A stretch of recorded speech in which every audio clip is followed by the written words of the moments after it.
Muito boa noite, está começando mais um Júlio César 8h30, aqui pelos canais do YouTube e também do Facebook, no oferecimento da Uniaselv, Universidade com Qualidade, o Polo aqui em Lauro Miller, também do CIESESC, Sindicato das Indústrias de Extração de Carvão de Santa Catarina, e da Estância Pé da Serra, do nosso amigo Mercílio, lá no Pé da Serra do Rio do Rastro.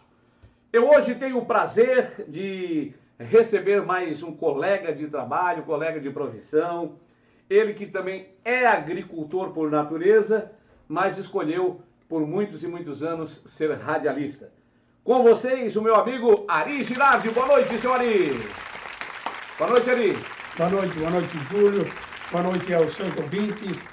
Quero dizer que é um prazer estar aqui. Eu que acompanho constantemente essa sua programação e que conta a história das pessoas da nossa terra, que aqui estão convivendo conosco diariamente, né? E muita coisa existe e está se perdendo no tempo. E você está fazendo o resgate dessas ações. Acho que isso é muito importante, está de parabéns. Muito obrigado, senhor Ari, pelas palavras, dizer para mim que é uma honra fazer isso. Eu gosto de contar história, mas principalmente aquela história vivida pelo povo, pela nossa gente. Não uma história lá de São Paulo, do Rio de Janeiro, da Europa, e sim a história do nosso povo. Pessoas que, assim como o seu Ari Girardi, né, com a sua esposa, mandar um grande abraço aqui para a dona Angelina e para toda a família, e colonizaram, né, Lauro Miller, a região do 107. Ari Girardi, começou cedo na labuta, né? Fala um pouquinho do início dos trabalhos, ainda na época com os pais. Eu comecei com 7 anos, eu já ia para a roça, Júlio. Ia para a roça. Antes tinha uma escolinha lá onde é o antigo cemitério, que hoje só tem uma grutinha. Lá era a escolinha. Ficavam menos de 1 quilômetro da minha casa. Mas antes de ir para a aula, eu tinha que primeiro levar uma cestinha de polenta para meus irmãos lá na roça, para eles, o café da manhã, né? O café da manhã, que tempo era uma polenta reforçada, porque eles já iam no amanhecer do dia para a roça. Depois eu ia para a escola, lá naquela escolinha simples, do interior, mas que eu aprendi muito. O senhor é filho de quem mesmo, Sari? Rodolfo Girardi e Luísa Furlan Girardi. Sua mãe é da família Furlan. Família Furlan. Família Furlan. Muito bem, senhor, e vocês eram em quantos são ainda em quantos irmãos? Minha mãe teve 14 filhos, 2 faleceram pequenos, certo, e 12 se criaram. Mas nós já perdemos aí 5 pessoas da família. 5 adultos, né? 5 adultos já. A mais conhecida, né, para todos aqui de Lauro Miller conhecem, né, que todos chamavam de irmã Maria Girardi, né? Era a dona Maria Girardi, que morava ali na esquina da rua Flávio Rigueto, né, próximo do Afonso. Perto do Afonso. Ari, vamos abrir um parentezinho aqui para falar dela. Ela chegou a ir para o convento, Ari? Ela chegou a engatinhar como freira religiosa? Ela trabalhou, inclusive, em hospitais de Minas Gerais, Hospital das Clínicas de São Paulo. Ela viajou, porque ela, naquele tempo, era muito removida, assim, né? Trocavam de um local para outro, as irmãs tocavam muitos hospitais. E ela frequentava essa situação. Ela sempre esteve frente à área da saúde. Até que mais tarde, aí ela de volta aqui para a região, acho que ela estava em Sombrio, e a minha saudosa mãezinha faleceu, quer dizer, ficou doente e precisava de alguém para cuidar. E ela resolveu cuidar da mãe. Certo. E ficou alguns anos aí junto. Aí acabou se aposentando e resolveu não voltar mais para o convento. Ela é uma pessoa que se dava com todo mundo, né? Passava dicas de saúde, né? E medicamentos alternativos, fitoterápicos, enfim, eu tive um relacionamento muito bom com a dona Maria Girardi, que Deus a tenha, uma excelente pessoa, um coração do tamanho do mundo, imensurável, né? E são poucas as palavras aqui para a gente falar dessa sua irmã.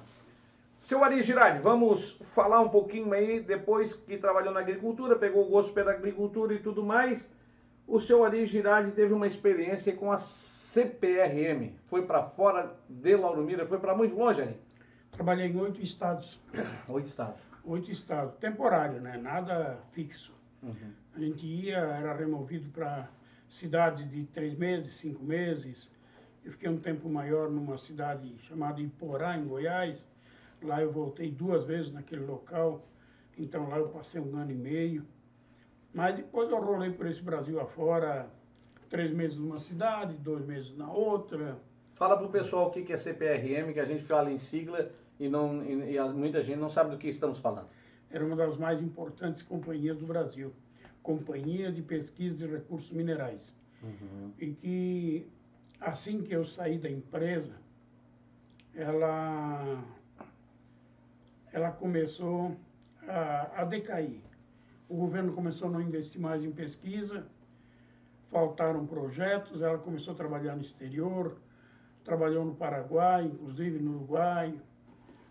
Alguns colegas meus foram lá para o Oriente Médio, para a Líbia, lá para o Egito, trabalharam naquela região. Pedro Barpo é um, né?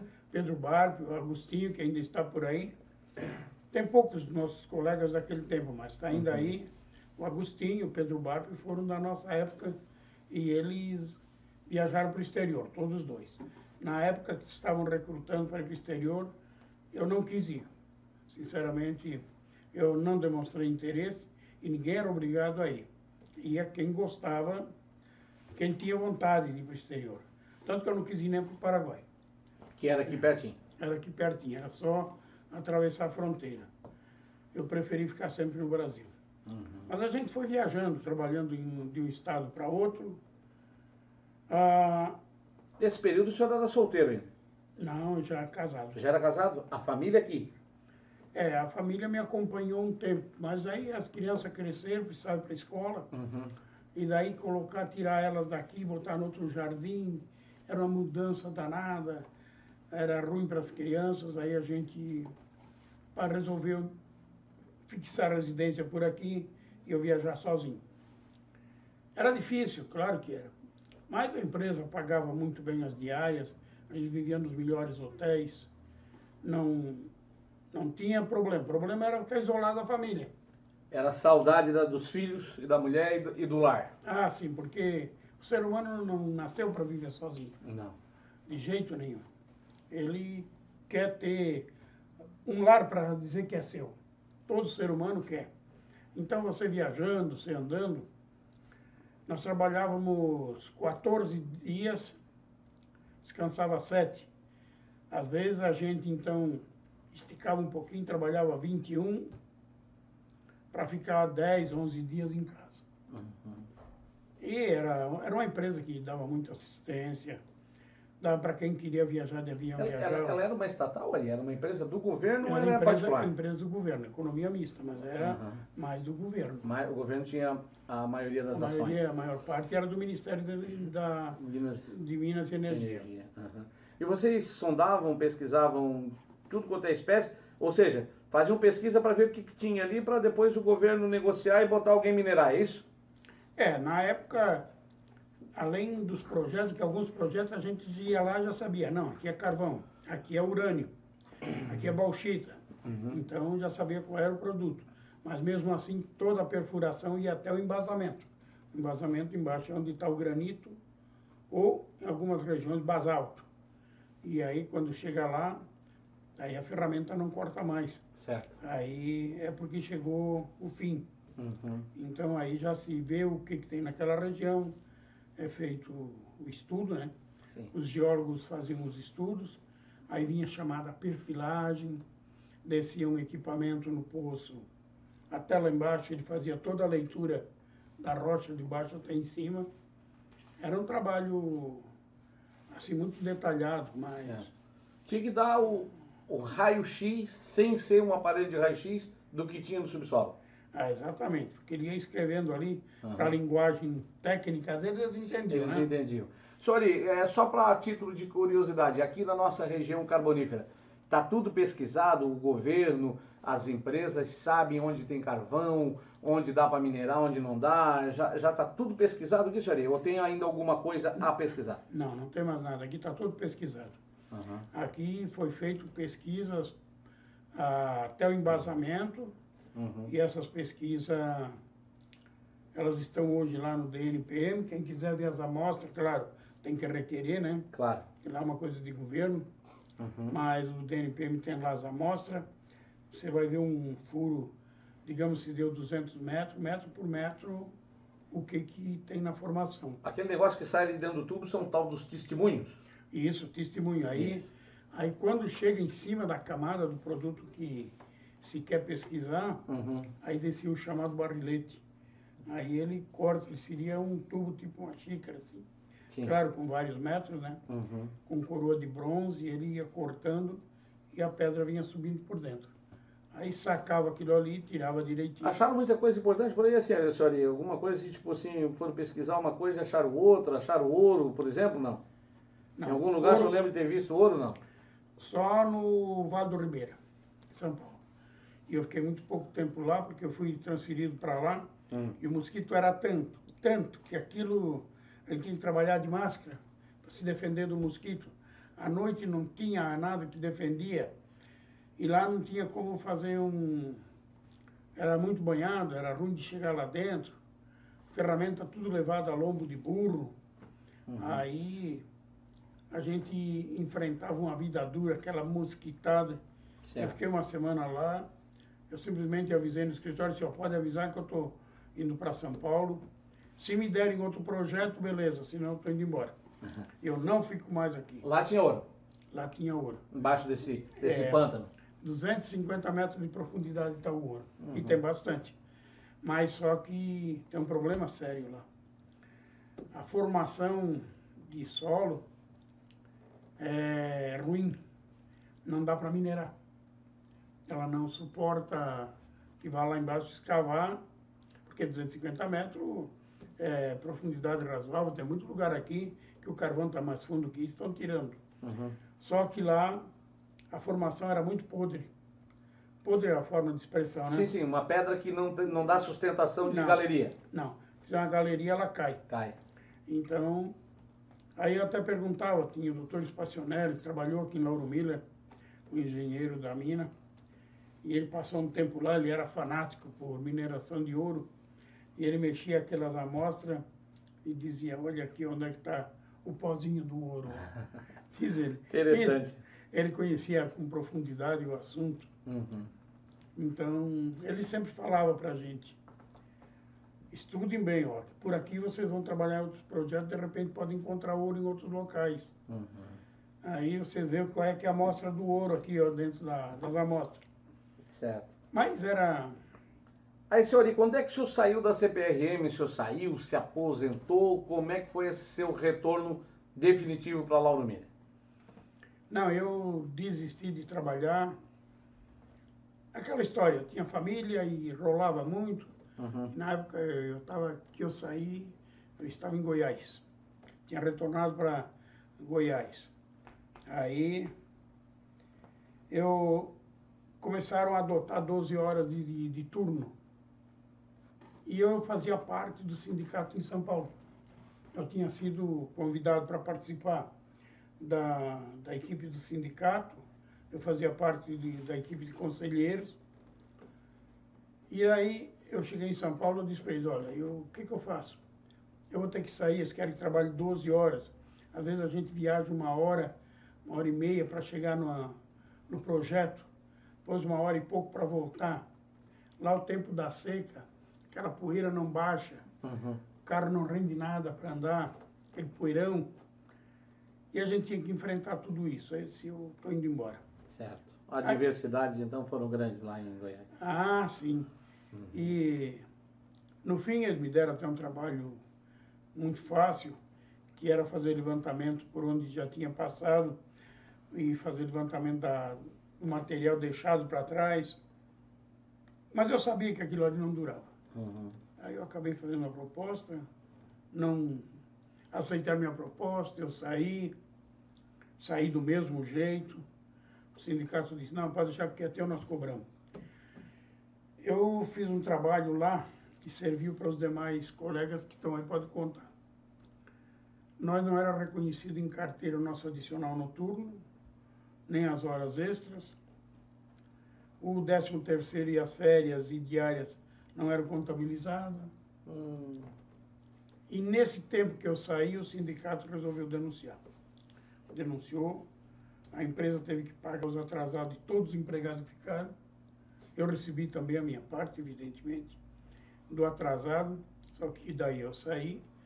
O dia que eu fui na cidade de Jales para levar a intimação para as testemunhas, cheguei lá, eles pararam o trabalho, fizeram uma festa. Nossa, dobrou o nosso salário, graças ao teu trabalho que fez. O engenheiro assim, grande coisa. Deixou um legado ali Deixou por lá. um legado. Que bom. Mas eles, era injusto, sabe? Sim, sim. Você trabalhava num trabalho muito insalubre. Certo. Olha, principalmente na pesquisa. Isso era em que ano, mais ou menos, senhor Ari? Eu trabalhei ali naquela região de 76 a 82. Então, eu entrei um pouquinho antes de 76 e 82 eu saí. Mas eu trabalhei, fui cedido para a Nuclebras um período, lá em Goiás. A Nuclebras era onde se armazenava as amostras do urânio. E lá a radiação era muito alta dentro dos salões de amostra. Só que você trabalhava 4 horas por dia só. Usava um medalhão de metal no peito, para não atrair muita radiação. E era aquelas 4 horas, depois você tinha que sumir dali. Mas o trabalho era bom, eu conhecia toda a região, conhecia a formação geológica, quando precisava buscar uma amostra em determinada altura, de determinado poço, eu ia lá certinho, já sabia onde estava. Então, para mim, o trabalho era fácil. A única coisa que a gente saía branco, que era uma cera de lá, devido à radiação que enfrentava. A radiação era muito alta. Bom, daí de volta a Lauro Miller, resolveu voltar para a atividade de origem, que era a agricultura. Ali no 107, exatamente onde o senhor mora. Nesse período eu voltei aí, comecei a militar na agricultura. Mas antes disso, eu já fazia programa de sindicalismo, antes de sair para a CPRM. O senhor já tinha, antes de ir para a CPRM, o senhor já tinha uma passagem no rádio? Já, com o saudoso Barreto. Seu Barreto. Ele que me auxiliava, inclusive. Mas eu fui treinado pela FETAESC, na época. Eles treinavam pessoas para divulgar o que era sindicato. Faziam aqueles boletins sindicais da semana e tal? Isso. E daí, daquele meio tempo, o Gil um dia me convidou a dizer assim, pois é, eu preciso de alguém para fazer o horário. Assim, assim. Aí eu disse, sei lá. Ele, não, no ritmo que tu tá aí, tá bom. Faz. E foi onde eu entrei. E aí depois acabei voltando para o movimento sindical.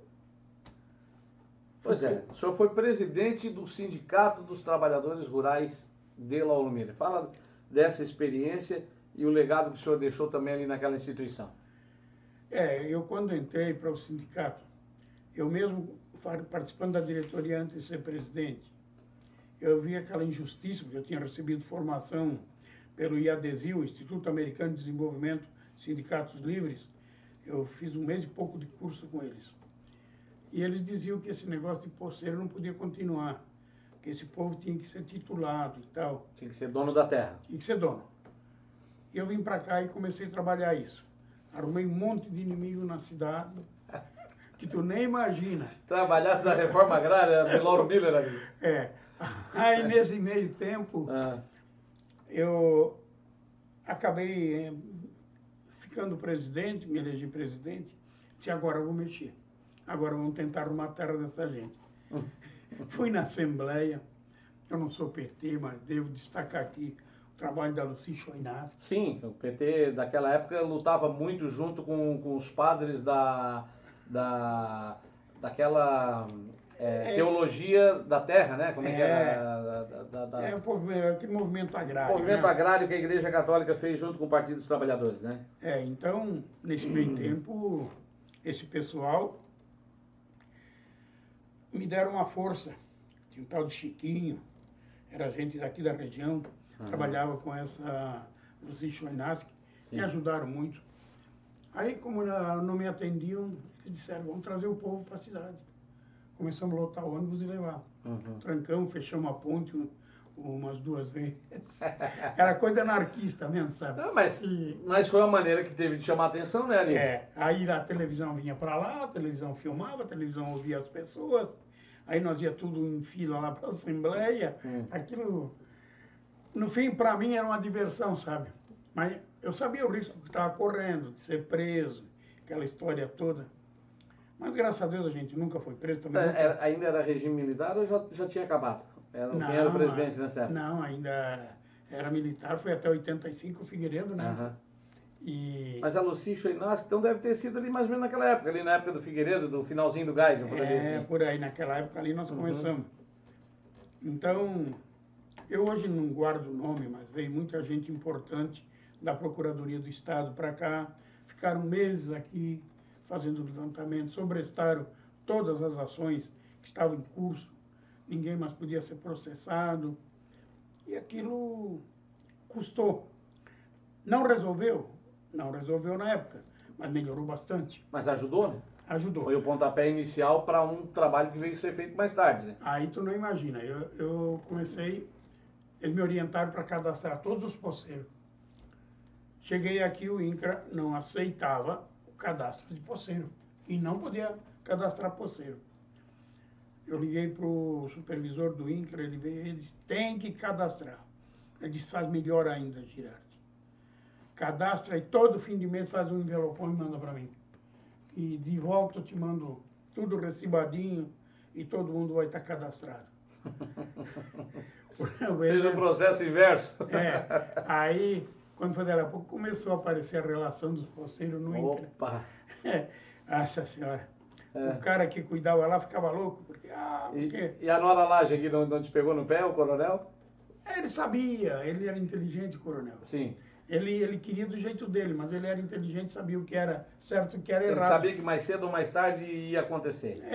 Exatamente. Ele, uma vez, numa conversa, ele disse para mim, eu sou um empregado, me pagam para fazer isso. Claro. Por isso que eu estou fazendo assim. Tu pode achar que eu estou errado, mas eu faço assim porque é a única solução. Ô, senhor, e hoje o pessoal está falando em REURB, aquela coisa toda do governo federal, que já passou pelo Lauro, parece que estão mexendo de novo. Mas assim, eu lembro perfeitamente que logo depois do governo do René da Silva, Itamar Cassiatori, junto com o doutor Ricardo e tudo mais, foram entregues muitas escrituras e uma verdadeira reforma agrária já aconteceu naquela época sem mais delongas, né? Aquele foi um trabalho feito com os procuradores do Estado que vieram aqui, né? Sim. E sobrestaram todas as ações, fizeram um acordo com a Nora Laje, quem não tivesse problemas maiores, porque tinha gente que já tinha brigado, que já tinha ações tramitando, em ações já em estágio adiantado, esses não conseguiram. Mas os demais, na época, todos conseguiram encaminhar a escrituração de suas terras. Alguns não acreditaram, ficaram para trás. Isso. Mas a maioria, todos eles. E uma coisa importante, todos eles mais tarde se aposentaram, o único documento que eles tinham, talãozinho do INCRA. Serviu para alguma coisa. Serviu para alguma coisa. Não, foi um legado bonito ali, muito bonito essa tua passagem pelo Sindicato dos Trabalhadores. Mas nós temos que ir porque o nosso programa, que tem um oferecimento especial aí da Exucre e Uniaselv, também da Estância Pé da Serra e do Sindicato das Indústrias do Carvão de Santa Catarina, vai adiante conversando com o radialista, agricultor Ari Girardi, né, o marido da dona Angelina.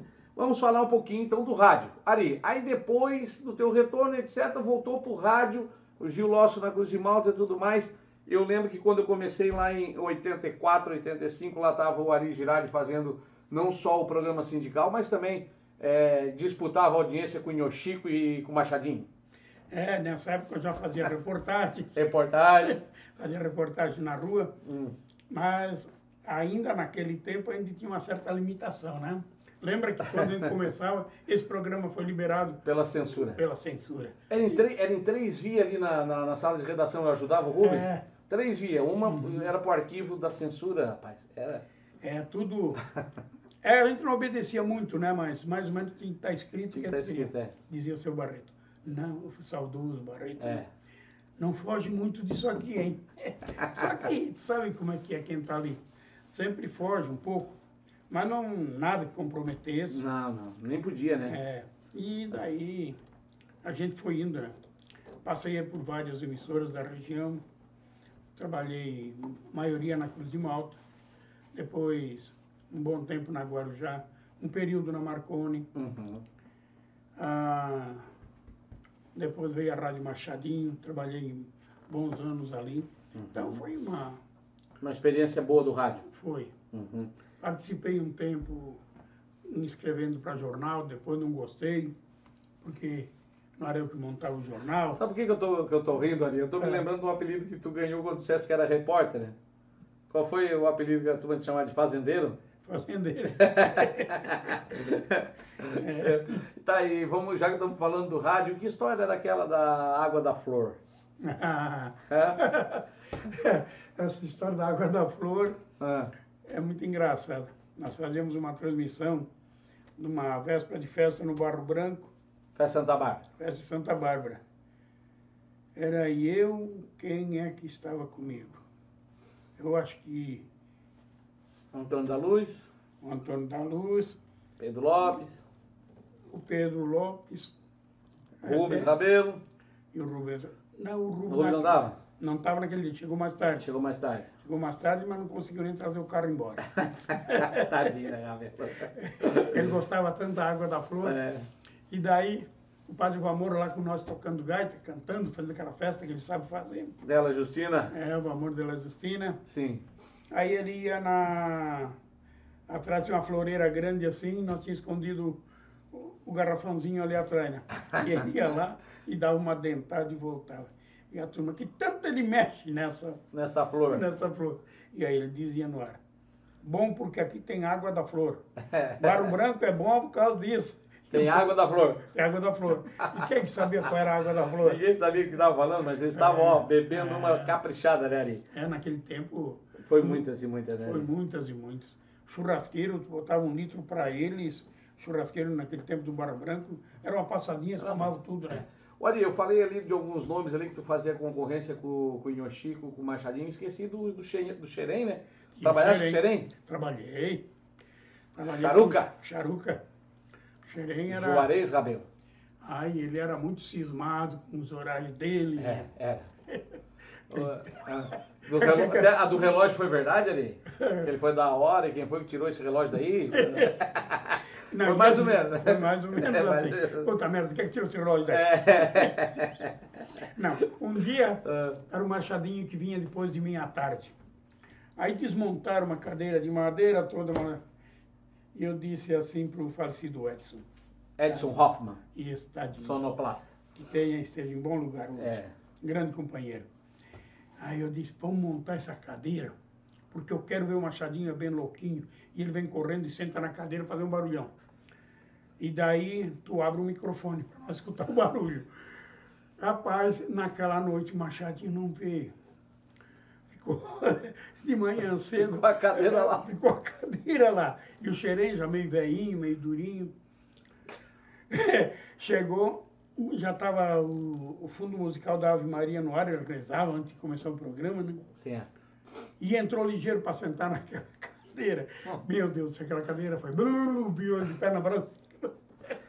Eu gostava do Xerém, que ele tinha o bordão, olha a hora, compadre. É mais ou menos assim, né? Mais ou menos assim. Compadre.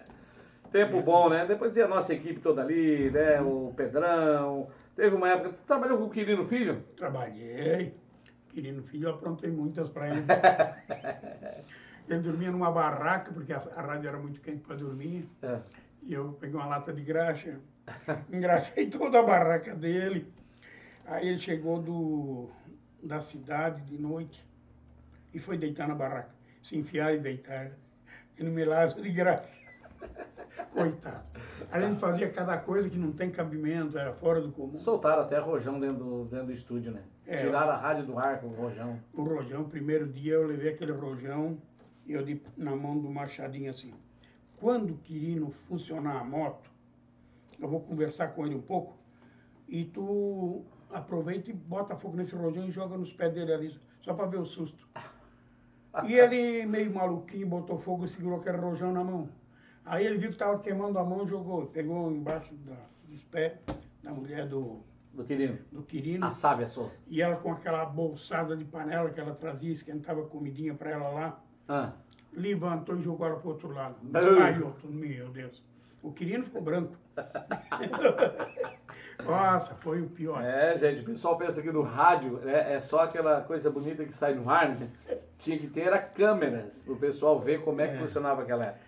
Aquela do estúdio foi o Rubens. Eu dei o rojão para ele, eu disse assim, quando o PP sai, tu dá um susto no PP aqui. Aí deu o rojão para ele. Ele pegou esse rojão, daqui o isqueiro. Eu fumava naquele tempo, tinha isqueiro, dei o isqueiro para ele. Mas o que tu vai fazer? Ah, não te mete.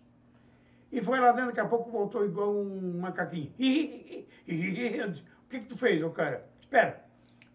Naquele armário que estava cheio de disco, ele colocou aquele rojão. Eu estava junto. Tu estava lá, né? A rádio saiu do ar naquele dia.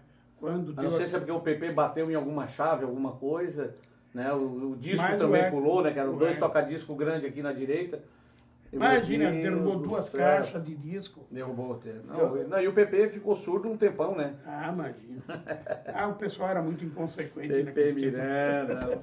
Olha, mas era uma equipe boa, né?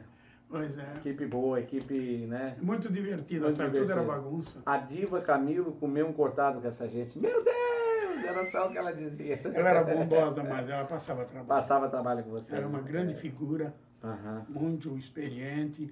Certo. Mas o povo era danado. Era danado. O povo era danado. O povo era danado, aprontava. Era o dia da mudança da rádio. Dia da mudança da rádio, quando mudou aqui para o prédio Fontanella. Nós tínhamos um armário grande, que era aquele do colocar disco, tu lembra, né? Sim, né? Gigante, aquele era pesado. E nós ia levando os litros de cachaça, eu, o Gucho, e esvaziava junto para trás. Tudo empilhado ali. Aí o Gucho assim, meu Deus, agora na hora de levar... Os litros vão aparecer. Vão aparecer os litros. Aí eu disse, não, mas eu ou tu tem que estar aqui na hora de levar. E na hora em que a diva vai lá levar móveis para a cidade, puxar esse armário e botar aqui fora. E fecha a porta. Não deu outra. Eu vim para a cidade, ela não deixou voltar. Não sei o que deu com o Gucho, ele não estava. Ela chamou a gurizadinha. Vamos puxar para cá, esse armário. Meu Deus, caiu aquela letra. Aquele barulhão de litro caindo. Ela assim, meu Deus, o que é isso? O que aconteceu? Era uma adega vazia. E ela assim, isso aqui é uma discoteca ou um engarrafamento? É verdade. Tadinha. E o senhor Ari, nós estamos botando aí no ar agora uma foto dessa festa na sede da banda Santa Bárbara.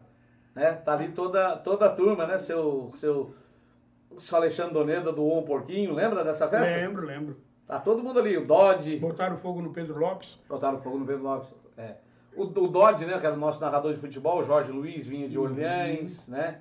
Xerém, todo mundo, rapaziada toda nessa foto aí que o Rangel tá colocando para nós aí. Né, senhor? No final do ano era uma confraternização. Era uma festa grande, né? Quase todo ano tinha, né, senhor? Todo ano tinha. A pior coisa que nós fizemos foi pro gatinho da diva. A diva tinha um gatinho de estimação e ela trouxe. O Machadinho não tinha muito juízo. Aí ela deu o Machadinho segurar esse gatinho para ela ir dançar. Aí eu disse, Machadinho, vamos dar uma bebidinha para esse gato. O falecido Arnaldo tinha levado 1 litro de uísque. Arnaldo Lopes. E eu disse para ele, lá dentro tem aquele uísque, vamos botar num copinho, vamos dar uns pouquinhos que o gato toma. Rapaz, deixamos o gato bebinho. Aí o gato só dizia, tchi. Eu tossia assim para o lado, né? E ela, meu Deus, o que está dando nesse gato? Onde é que tem um veterinário? O gato estava alcoolizado. O gato alcoolizado, rapaz.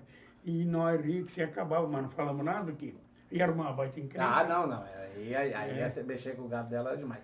O Ari, eu sempre digo aqui pro esse bordão meu aqui já tá ficando chato, né?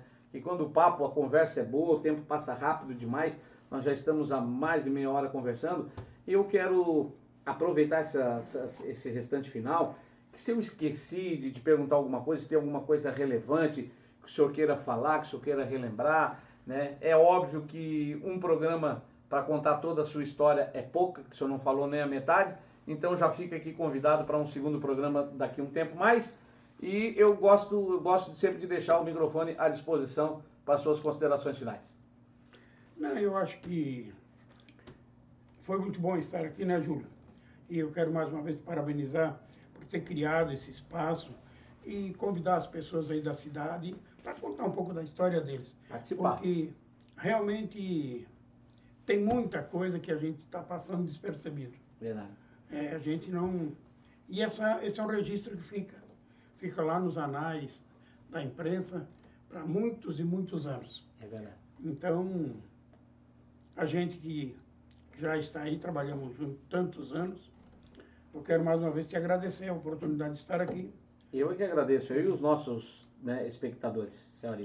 E dizer, senhora, que, né, mandar um grande abraço aí para a dona Angelina, para toda a sua família, né, dizer que sempre foi um prazer trabalhar com o senhor, né, sempre com muito respeito, sempre muito respeitoso. E o senhor Ari Girardi é sempre um decano, né, do rádio. Nós estávamos conversando outro dia lá na Câmara de Vereadores, né, dos mais velhos que ainda estão ali. O seu Ari desponta aí como velhos no sentido assim de mais idade, né, de mais idoso, né, como assim o pai dessa gurizada toda, porque antes de Júlio César, de Pepe Miranda, de Antônio da Luz, de qualquer outro radialista que você queira falar, até do Machadinho e tudo, o seu Ari chegou primeiro conosco, trabalhou, né, aqui inclusive na antiga Rádio Cruz de Malta no tempo do seu Barreto, né? Tempo que era lá na Gruta do Amaral.